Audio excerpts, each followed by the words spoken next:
faces and some new faces. We at Raise run these type of events to educate the founder and entrepreneurial community. So we really want to support you in all things, whether that's educating you, connecting you with people who will support your journey, or whether it's inspiring you by showing and showcasing those who have been there before you. So today we are talking all about grant applications. So we have a very fabulous panel of 3 experts. You would probably shout and laugh at me for saying experts. Fabulous, I think it was. But thank you very much for coming along today, and it's much appreciated. If you'd like to introduce yourselves, that would be amazing. Let's start with yourself, Paul.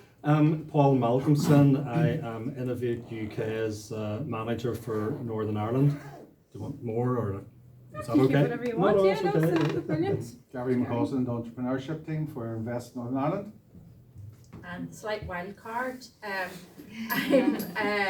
Alison McMurtry. I have founded Iden Consulting, consulting to help companies grow and develop through strategy, and do quite a bit of grant writing and form filling as well. And I'm a second time co-founder of an Irish-based startup, currently in the realms of impact investment this time around, so something completely different.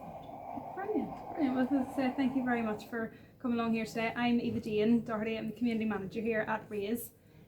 So first things first, we always like to get a little bit of a feel for the audience. So I'm sure that even the thought of writing grant applications kind of incites some type of nerve or worry in people. Would that be fair to say? Yeah. Have you guys applied for grants before in the past? Yeah. Yeah. Have you been successful, not successful? Mainly unsuccessful, but one successful. Okay, good. One successful. One successful, brilliant. Great. Just having a few sound issues in the online, so projecting our voices. Okay. Just checking everything. Can you hear us now, guys, online? Yeah, I can hear okay. It is slightly muffled, but I concentrate. No worries. I'll move it a bit closer. Yeah. Thanks. Thank you. So yes, just introducing everybody and kind of getting a feel for the room to see if you have experience of writing grant applications before, whether you've outsourced support for that, and if you've been successful or not. So I can see our video's going there again. Typical, isn't it? But sure, I'll continue on. You can listen to our wonderful voices. So we would love for the session primarily to be led by you guys so that you get the most out of it, and it is valuable for you. But we do have a couple of kind of points just to have a chat about first, and then more than happy to welcome Q&A from the audience. So broadly speaking, and I'll probably come to yourself first, Paul, where can you find grant opportunities? So obviously there's a variety of industries and stages in the room, from the founders and the entrepreneurs, but generally where can you go to source these opportunities? From an Innovate UK perspective, all our live competitions can be found online. Innovationfundingservice.gov would be the first port of call. Sign up for Innovate UK newsletters. They will give you a heads up what's coming up. There is an online funding search tool, but it's more UK wide. So the name just escapes me at the minute, but it would be, you would put in certain parameters about how much grant you would like, grant rates, etc., areas of sectoral areas, and it will within a few clicks be able to throw up a few options with regards to live funding options. Innovate UK programs, competitions are, as I say, competitions are highly competitive.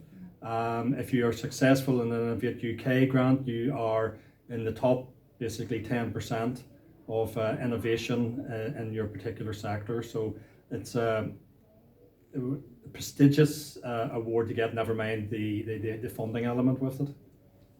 Okay, and then from an InvestNI perspective as well. Yeah, thanks, Eva. Yeah, I mean, similarly, investni.com, go online. There's another website, My New Business, but Probably one of the easiest things is just to ring up our business support team on the 0800 number and just have a chat with them. And, you know, before you start developing any digital assets about your business, just, you know, ask them about, you know, they'll have a database of different types of competitions or grants or different types of support that are available, and not necessarily just Invest in I.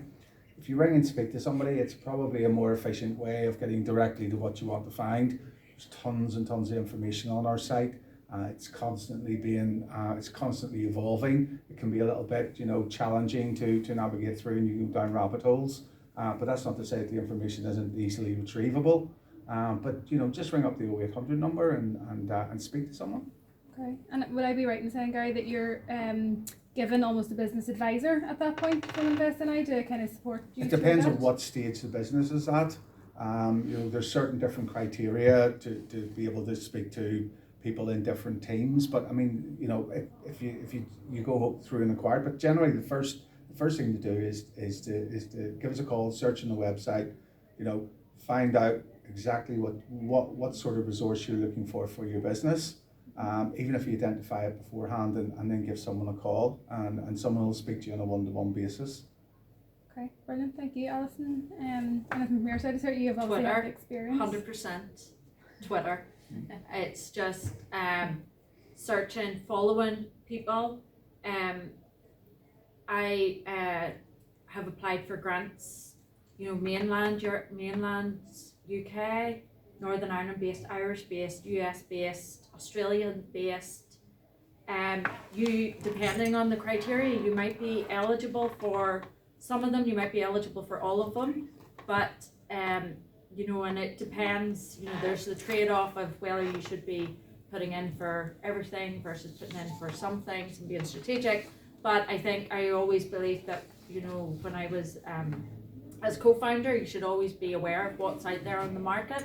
And for me, I want to know what's out there, and as well, it's a good way of seeing what competition and things there are. So I always stalk Twitter. Okay.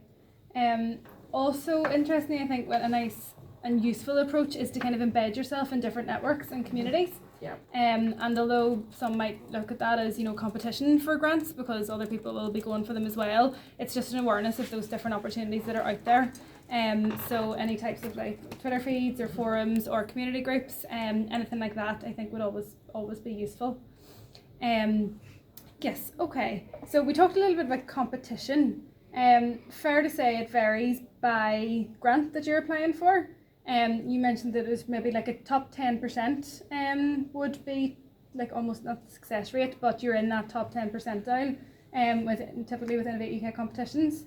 Yeah, the Innovate UK normally scores all applications or in competitions, and the vast majority of the competitions are massively oversubscribed. Mm-hmm.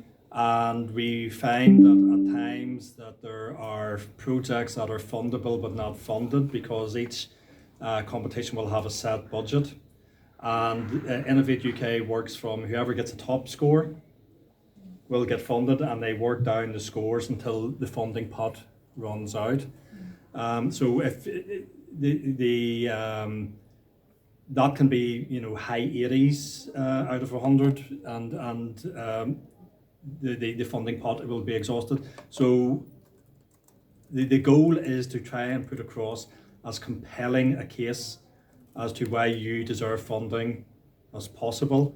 I think one of the issues from, certainly maybe from a Northern Ireland perspective, you can hide your head under a bushel, but don't do that. You know, this is, I am great, fund me. And if you don't do that, certainly other people will. So it's not easy.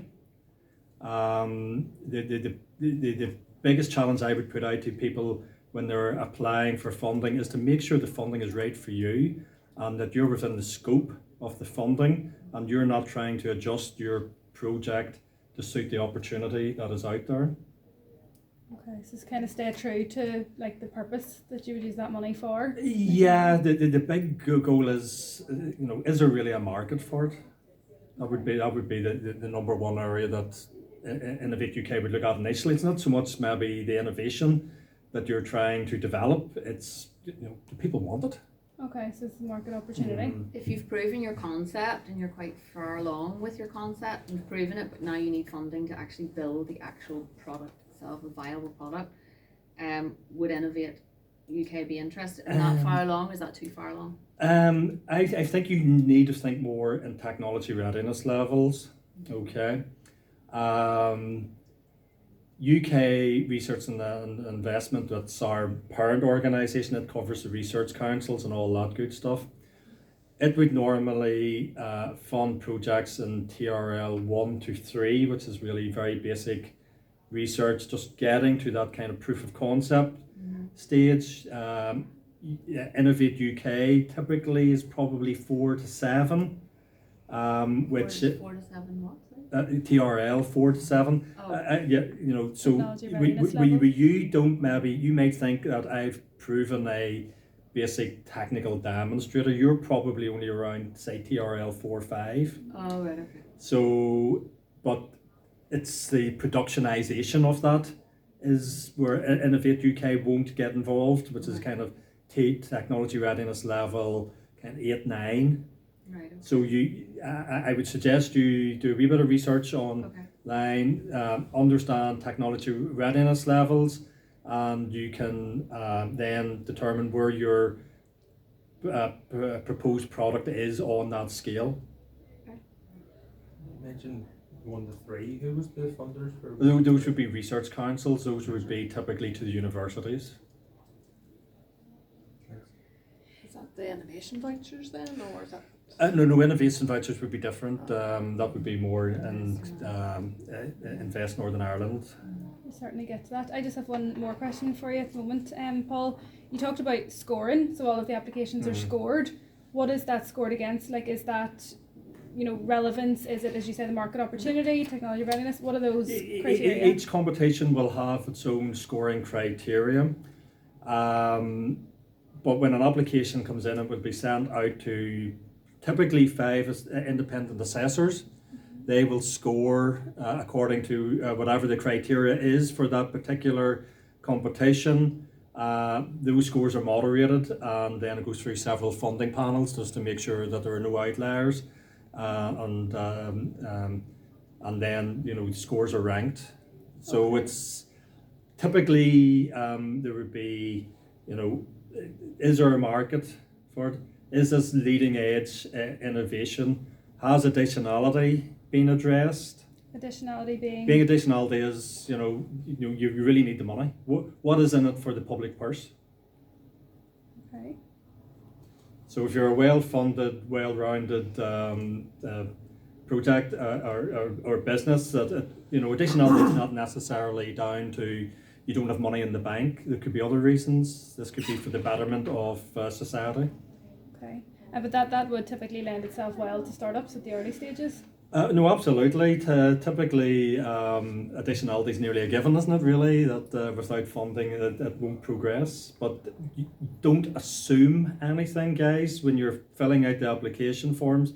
Don't just say, "Oh, well, this is somebody from Innovate UK. They're bound to understand this, so I'll not fill it in." Okay. So it's not an iterative process. You submit your application, get scored, and you're either successful or not. Okay. We mentioned there, Gary, a wee bit about the innovation vouchers. Do you mind just talking to that a wee bit about the kind of 5K opportunities to work with colleges and universities?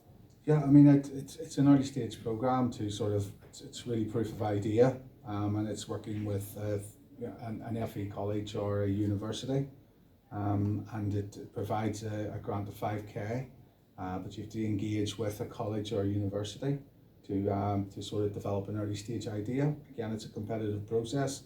I'm not sure how much budget it has, but similar to some of the programs that Paul was talking about, there will be a set budget for it, but there's quite, but it's sort of quite open. It's not like 1, 2 or 3 a year, it's open quarterly. And again, you can reapply. It's important. I think it's really important that if you are going to go down the route of entering a competitive process, now bear in mind that Invest and I, like innovation vouchers and some other things, are relatively competitive. Some of the other support isn't as competitive. Having said that, it still will be scored against certain criteria. But I think it's really, it's important to, look at the opportunity cost of putting in the application, and it's like, is this the right place to go and look for the money? But crucially is engage with the grant awarding bodies, whether that's Invest in I or Innovate, or whether that's TechStart or whoever else is there's other people around, or Catalyst or whatever. Talk to them beforehand, float your idea past them, ask them, at a high level, do they think you'll be eligible for it, and create that awareness. And you will find, I would say 100% of the time, they'll be very happy to engage with you. So some of the startups I work with, Innovation Vouchers in particular, I'll ask someone from the Innovation Voucher team to have a look at a draft application, and then you can get some feedback, and that will enhance, that will give you an idea of, well, perhaps I didn't recognize that I had to be stronger in a particular area or a criteria. And if you are unsuccessful, please go back and ask for feedback. You will always get feedback, and that feedback's not necessarily going to be as simple as, you didn't get through, sorry. It could be, do you know what, we only had this amount of money, you were just under the threshold, please apply again. So engage as much as possible. Good to know that feedback's available. Yeah.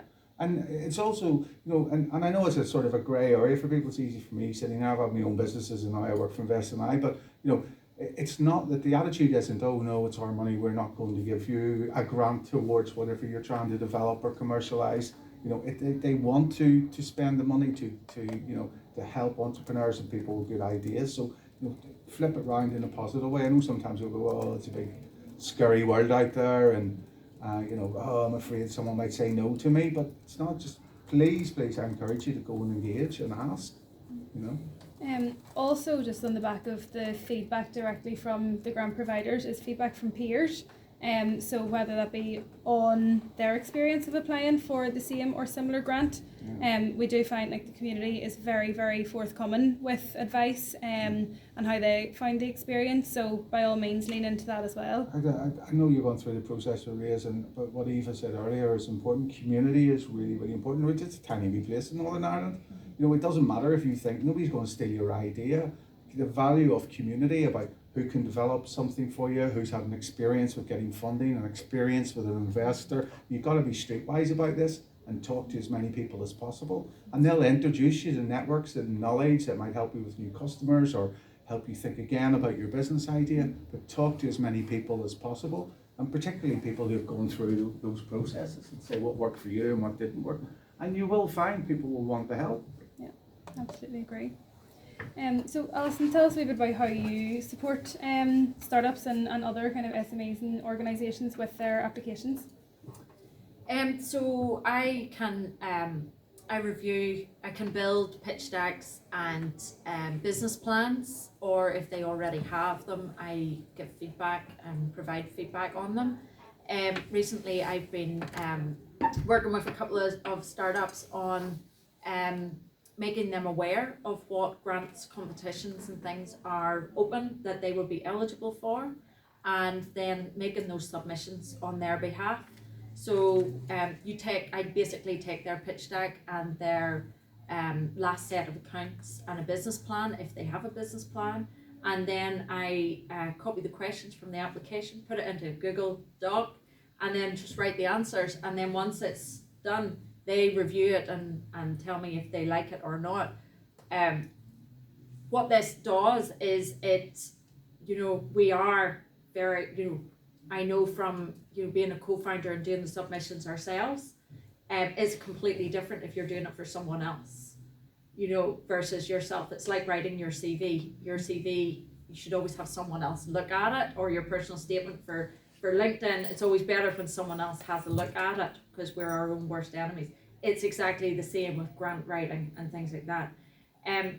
As well, you can be too close to the business. So even if you're not going to have someone external write a grant application or submission for you, it's really, really beneficial to have someone who's not written it review it. And the reason I say that is because you're so close to the business and you believe you know what's important for it to that business, but that might not be exactly answering the question as to what they're looking for that grant application. And having a fresh pair of impartial eyes can really make or break whether that application will go through to the next round or not. So I think it's just, the process is quite simple. I follow a lot of different ones, so I'm quite aware. I've done, for the last 3 years, I've been involved with startups and done so many submissions. It was soul destroying. But you learn so much along the way. Things like the European Accelerator fund and things like that, like they're absolute beasts. Over 65% are turned down on first attempt. So there's, it's just having the awareness of what's out there, but that takes time. And to fill in a form, on average, I probably spend 4 to 5 days working on a form, going back to it, filling it in, going back to it, looking at it again. And as a startup or co-founder working on your business, that's a lot of time away from actually building your business. And so you have to really look at that cost opportunity. Where is the value proposition of you getting this versus spending the time to do this? So those are really the things that you really need to be thinking about. It's the awareness of what's out there. What are they looking for? Being specific, and having someone look over your application before you hit submit is really invaluable.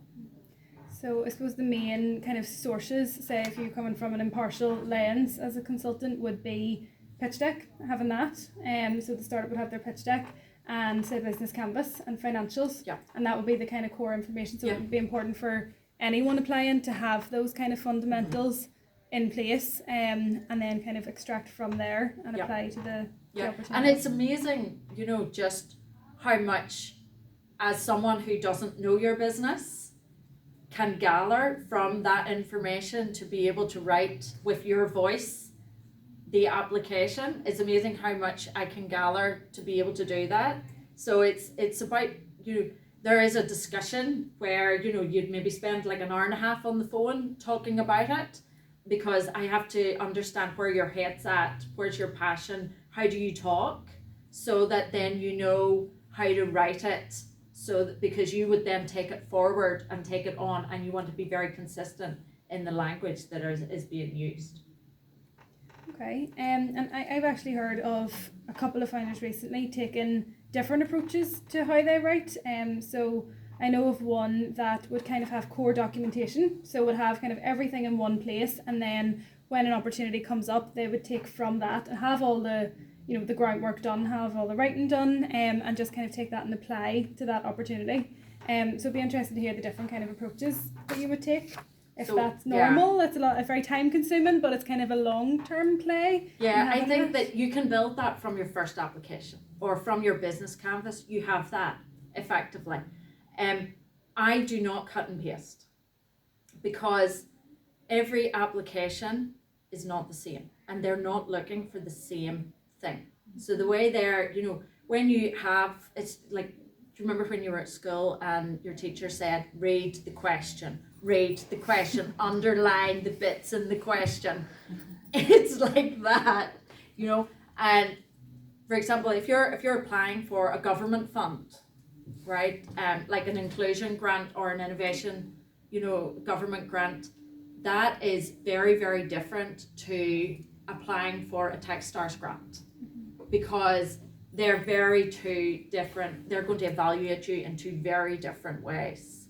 Especially, if you're looking at inclusion versus innovation, how you pitch certain aspects of your business is going to be very, very different, although you may be an inclusion innovative business. But where you put the strength of the words is going to be very different. And so, yes, by all means, your business canvas will have those points in it. Yes, you will have the old applications all there. Take reference from them, but do not copy paste them. Okay, good advice. Does anybody in the room or online have any questions at this point? The creative catalyst. What's it called? The Yes, grant. Creative The Catalyst. creative catalyst grant. I was just reading it there earlier, and I don't think I qualify for it, but I was wondering what is a, hang on, I wrote it down. You're going to ask me a question that I'm not going to be able to answer. No, you will. Yeah, I wrote it down just to be sure, and I asked it because I didn't want to forget. It says you have to work with an innovative UK edge advisor. What's that? Okay, well that would be within Innovate UK. There's, I suppose, for want of a better phrase, you've got core Innovate UK, and then there's an element of well, it's part of Innovate UK, but it's called Innovate UK Edge. It's about scaling businesses that have received Innovate UK funding, and in Northern Ireland we have an Innovate UK Edge team. They are based in Invest Northern Ireland, and the manager for that team is a lady called Elaine Kinver, and that's ALAYNE.KINVER. I'm sure she'll love me giving her, but that's at investni.com. So that's after you get the money. You have to work with normally it would be after the money. Sometimes these guys, if they have the bandwidth, can give a bit of advice with regards to completion of forms as well. But their core activity is, you have received Innovate UK funding, we will work with you to grow your business. Right. And that's Innovate UK Edge, it would be key to that. Right. Would that be That's a support system then? Yeah. Right. There is more to Innovate UK than just purely grants and competitions and things like that. They can link you up to a much wider network. Okay. That just kind of sparked a question from me. Is it typical that there is that, I suppose, follow-up and reflection on how the money is used within Innovate UK and also within InvestNI? Well, certainly for everything, that money will not be spent unless it has a downstream impact, and that will be, everything is measured. So if you receive funding at a certain period of time, somebody will come back and ask you what has been the outcome of that, what have been the outputs of that particular funding. It's just part and parcel of how government operates. So if a particular program is not demonstrating impacts, there's no point in continuing with that particular program. So it's a learning process for Innovate and for Invest and all other funders as to what is working well and what is not working well. We've got the likes of Innovate UK's knowledge transfer partnership program that has been going for 40 plus years. So it's obviously doing something right. Just to ask about the type of outputs, you traditionally see people what do you get out of programs? Like, what would be a good output for a program, or what would be a kind of... Well, crudely speaking, it just comes down to pure economics and its return on investment. So for every pound government puts into a particular program, do we get more than a pound out of it? On the pure economic. I'm not an economist. They do their kind of black magic, etc., and they get all the data from everybody, and they suddenly come back and go, yeah, for every pound, government has levered £4 or £5 or whatever it is, or pennies, who knows. But that's at a program level. Really, from an individual perspective, you don't really want to be going through the challenges of applying for competitions just on a whim, that you're going to have to be able to demonstrate in your application that this is going to provide some sort of economic benefit to the business, etc. But certainly that would always be tempered by, don't be put in wildly outlandish figures just because you think this is what the funder wants to hear. You need to be realistic. Sorry, go ahead. Just Alison, you mentioned about financials earlier. As a startup, 2 years running, what kind of financials are you looking? Oh, it's that kind of financials? Okay. All of these funds, right? It's for a certain population of business, right? Which is generally less than 36 months, right? Because once you're over that, then it's different criteria. You've developed, you should have customers and revenue generating. Up until then, your forecast is your guess is as good as mine, but I guarantee you we won't come up with the same number, right? But it's just, it's expectation, it's ambition, and I think that that's one word. It's, what is your ambition for your business? Because as a startup as well, and some people don't agree with me, this is my personal opinion, but when you're filling in a grant or application, you're at such an early stage of business. What you're pitching is your ambition for that business, right? So it's important to remember the word ambition, because that is not where you think you will land. It's what is your ambition for that business, right? It doesn't need to be, that might not be where you get to. You might take a different path. You may adjust your business. That is normal in the startup world. You might have to pivot. The market might change. Who knows what's going to happen? But that is your today ambition of where you want that business to be. And don't be afraid of putting that in there. And it's not, you know, you don't put in your P50, you know, okay, there's a 50% chance this is going to be my revenue in 3 years' time. No, you put in your P100. You don't know if it's going to be that. But if the think about ambition, the stars and the planets are aligning.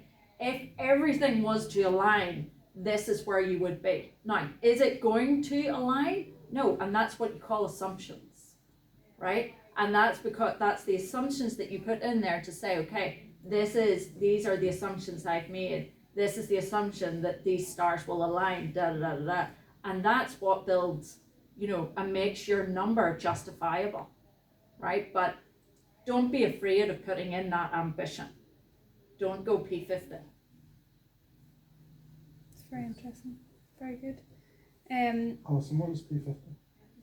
Half of your revenue. So Oh, the, right, the okay. probability that you will, sorry, that's No, no, no. work speak, I'm sorry. learning. It's, so when you make a forecast, you should have a sensitivity built into it if you're smart with your Excel.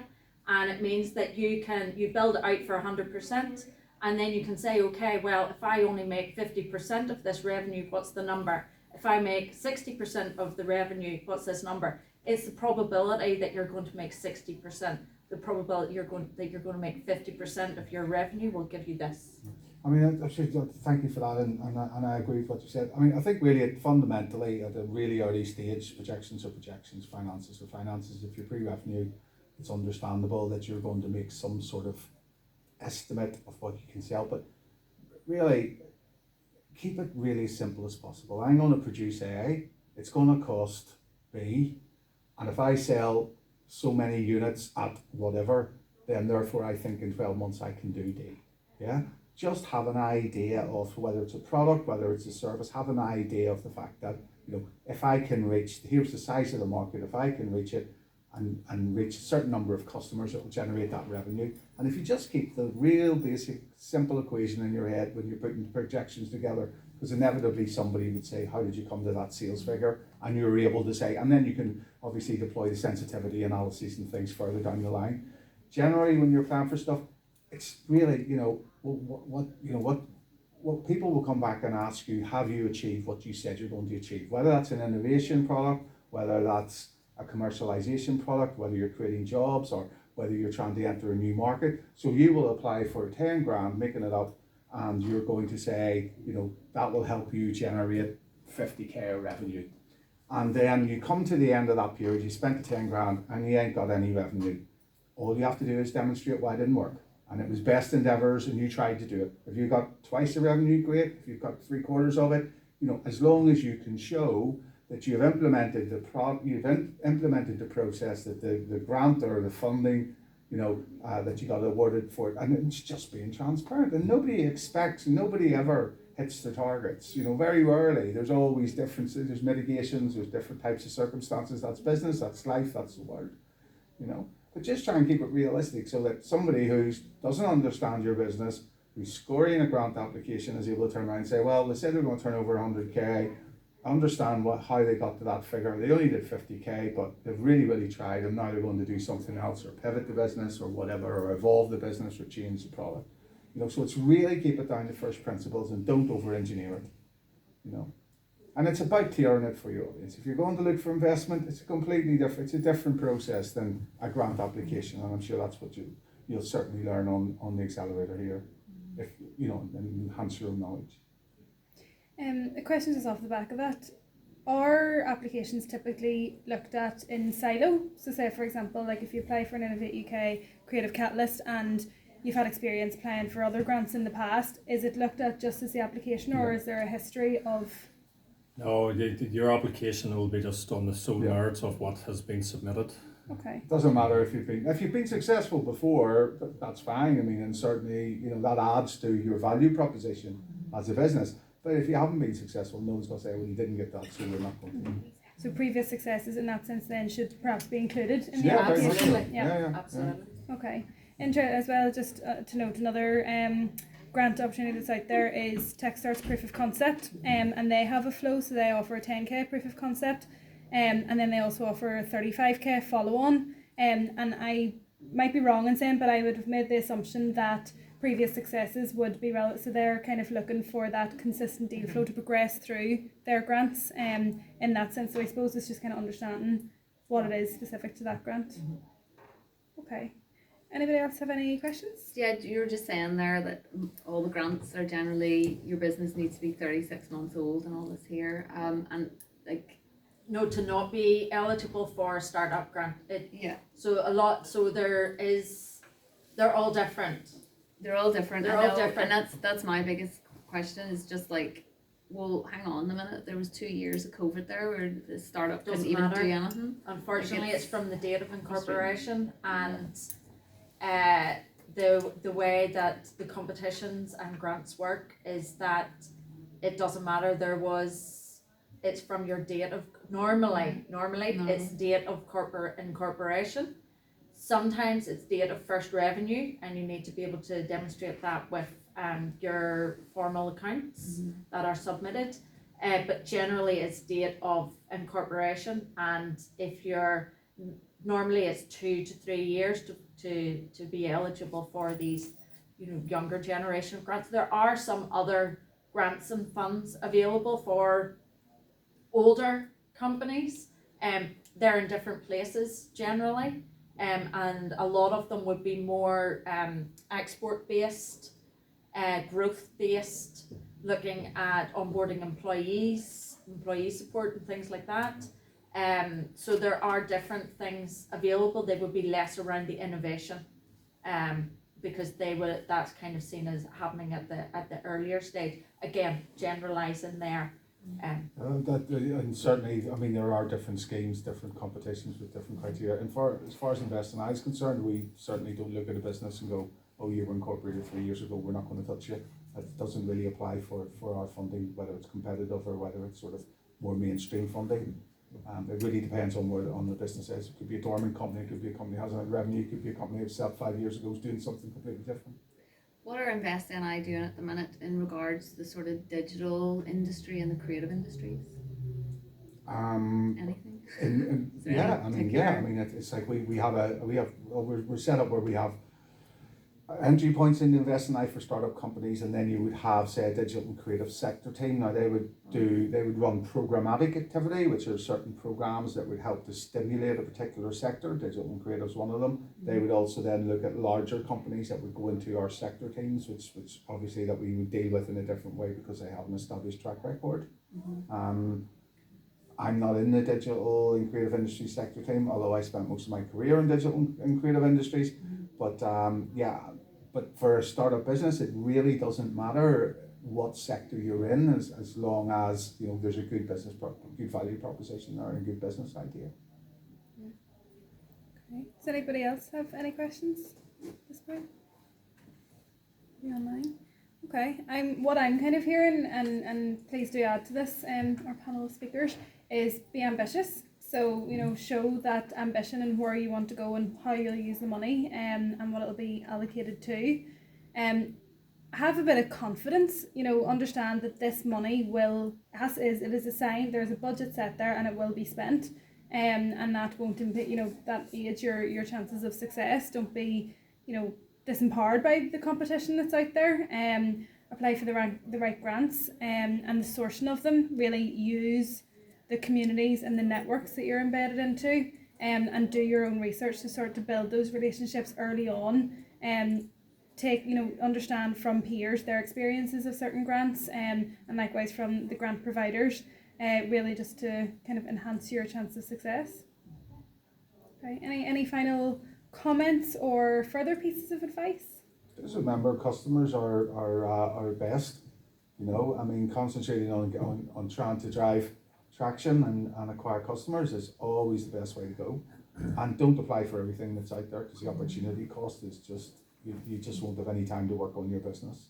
So put a little bit of time into it. Again, use your community, ask around people like Alison with lots of experience and lots of different types of funding. Paul and myself, just ask questions. People will help. Just don't go for stuff unless you really need it. And also remember that whether it's 100% funded, it's 80% funded, it's 50% funded, or it's 40% funded, you still need money to be able to spend to claim the grant back. So think about your cash flow, that you still are going to need to have some resource. Otherwise, it's stop, start, and then that really detracts from you driving your business forward. If you're chasing a bit of cash flow to try and claim a bit of grant, and It's hard to claim the grant. You have to get the money first, and then you claim back the grant. It's the chicken and the egg. I always say that. Sorry. Well, I would suggest you keep an eye out for Innovate UK's Fast Start competition. Likelihood there's going to be another one this year. It can provide up to £50,000 worth of funding, and you will receive, I believe, 2/3 of that up front. So it's one of those very unusual UK grants where there is upfront payments. It's certainly an invest that hasn't been for many a year or anything with an upfront payment. that was the Accelerator program that did to that extent. Yeah, well, when I was an investor, there was a program called Smartness way back in the 2005, 2006. It did provide some upfront, but that's it's a rare beast, and can be very, very useful for startup businesses to have that cash injection. I mean, look, I agree. I mean, I started my first business when I came back from England here a long time ago, before you were born, and there was nowhere near as much support. There's a lot of support here, but one thing that I do in Invest in I is that what we don't do as well is actually directly support the entrepreneur, and that's something that we are working on, and there are bits and pieces. But also, it's good for yourselves to be able to identify some sources of revenue, whether that's, hopefully or preferably that's from customers and some traction. And all the businesses I started, I spent probably 80% of my time working on other things and 20% of the business idea, so I could fund the new business idea and then try to get that 80-20 the other way around. But there's lots of other creative ways of doing that. Yeah. And I think that I would just reinforce those points. You're absolutely spot on. I think the aspect of getting customers and getting paying customers versus your time spent trying to fill in grants and things, you need to really look at that very, very closely. And even if you need to slightly change your offering and have a slightly differing vertical to get money in the door to fund your core business, that is a discussion that you might need to have within your team and within yourself, just to get the traction, to get proof of concept, to get money in the door, which then will allow you some breathing space to actually build your core vertical, and then as well back that up with some relief from some of the grant fundings and things to offset that spend. And then that's when you start your, I hate that because now it's become a little bit too buzzwordy, but that's when you change from your hamster wheel where you're running after your tail into the flywheel, where once you start that machine, it just keeps going and going and going, and that's the situation that you want to be in. So think carefully about how you're going to get those first paying customers. You might want to think about, I need to adjust my perfect product slightly, and downscale it just to get them, and then get the money in the door. Okay, so build the business so that you can enhance it with grant funding rather than relying on it. Yeah. And kind of chasing your tail then. Yeah. With your customers. The pressure is insane. The more you can do early stage, I'm sure you've heard that lots of times, the more you can do early stage, particularly if it's customer driven in one way or the other, the better. And and a great place to be is when you're going in, you're pitching for a pre-seed round, and you've got that validation, you've got some revenue, you've got a really strong value proposition, and then that's when you can bring some grant funding in to and that really helps enhance your cap table valuation of the company as well as your cash flow. And then then it's easier to access grant when you've actually got a little bit of revenue, because the system runs when you have no revenue, you're looking for grant. The first question is, have you got enough cash flow to be able to draw this grant down? And you just get into that vicious circle, which can be really frustrating. Okay, amazing. Anyone have any final questions?